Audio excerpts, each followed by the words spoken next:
नमस्कार, मी सोनल तांबे. Global Maharashtra 24 news बुलेटिनमध्ये तुम्हा सर्वांचं स्वागत. पाहूया आजच्या ठळक घडामोडी. फक्त ग्लोबल महाराष्ट्र 24 वृत्तवाहिनीच्या आपल्या हक्काचे विचार. असं भेट सक्षम झालेली आहे, पण बोलण्याच्या याच्यावर आम्हाला असं वाटलं की बोलण्याने होत नाही. जोपर्यंत फेरीवाल्याला पर्यायी जागा देत नाही, लायसन देत नाही, तोपर्यंत आम्ही म्हणजे महानगरपालिकेच्या आयुक्तावर विश्वासच ठेवणार नाही. कारण गेल्या 12 वर्षापासून प्रत्येक आयुक्त आम्हाला बोलण्याच्या व्यतिरिक्त आजपर्यंत काही दिलं नाही. म्हणून आयुक्तावर आमचा विश्वास नाही आहे. जोपर्यंत फेरीवाल्याला पर्यायी जागा देत नाही, लायसन देत नाही, तोपर्यंत आमचा सध्याच्या परिस्थितीत आयुक्तावर भरोसा नाही आहे. आपण बघितले असेल सर्वच अधिकारी पॉझिटिव्ह असतात, पण फक्त बोलण्याच्या पुरते पॉझिटिव्ह नको. आम्हाला काम पाहिजे. आम्हाला गेल्या 12 वर्षापासून एकही फेरीवाल्याला ना लायसन दिलंय, ना पर्यायी जागा दिली.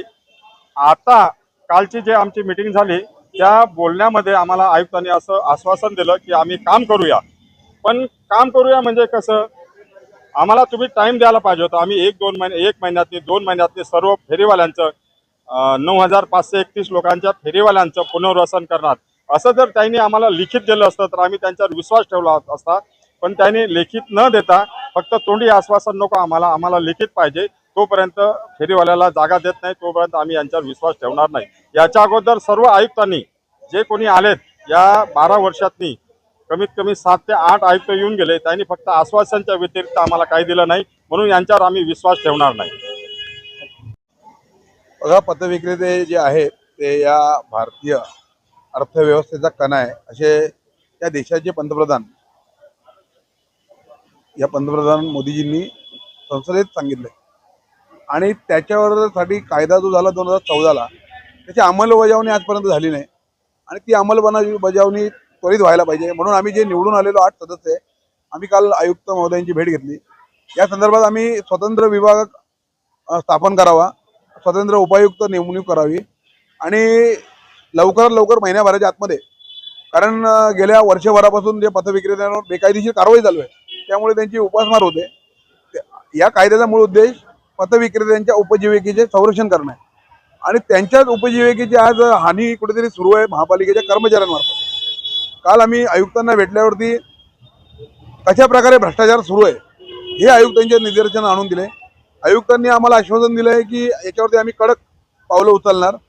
लोकांना 150 मीटरच्या बाहेर सुद्धा कारवाई करून त्यांच्याकडून पैशाची मागणी कशी पथक प्रमुख करतात.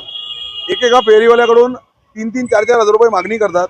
रस्त्यावर पोट भरणारा माणूस ज्याला कायद्याने हक्क दिला आहे त्याच्याकडून तुम्ही अशी बेकायदेशीर कारवाई करून जर पैसे मागत असाल, हे सुद्धा गुन्हा आहे. आम्ही असं आयुक्तांना सांगितलं.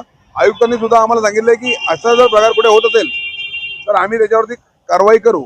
आता ते कितपत कारवाई करतात आणि कायदा राबवतात हा येणाऱ्या दिवसामध्ये कळेल. पण जर येत्या महिन्याभरामध्ये आम्हाला पथविक्रेत्यांच्या बाबतीत जर निर्णय घेतला गेला नाही तर आम्ही सर्व निवडून आलेले सदस्य आणि संघटना मिळून या विरोधात आम्ही रस्त्यावरची पण लढाईची आमची तयारी आहे. अगदी थोडक्यात सांगितलं, 150 मीटरमध्ये कारवाई करताना सांगतात की फेरीवाल्यांना 150 मीटरचा कायदा आहे. मग फेरीवाला पुनर्वसनाचा कायदा आहे, तो कायदा का राबवला जात नाही? कायदा फक्त फेरीवाल्यांसाठी पथविक्रेत्यांसाठी आहे का? मग अधिकारी कायदा मानत नाही, त्यांच्यावर सुद्धा कारवाई झाली पाहिजे. कायद्याची अंमलबजावणी होत नसेल आणि त्या कायद्याची पायमल्ली जर अधिकारी करत असतील तर त्यांच्यावर सुद्धा शिस्तभंगाची आणि कर्तव्यात कसूर केल्याची कारवाई ही झालीच पाहिजे. आम्ही याचा सभागृहात पाठपुरावा करणार.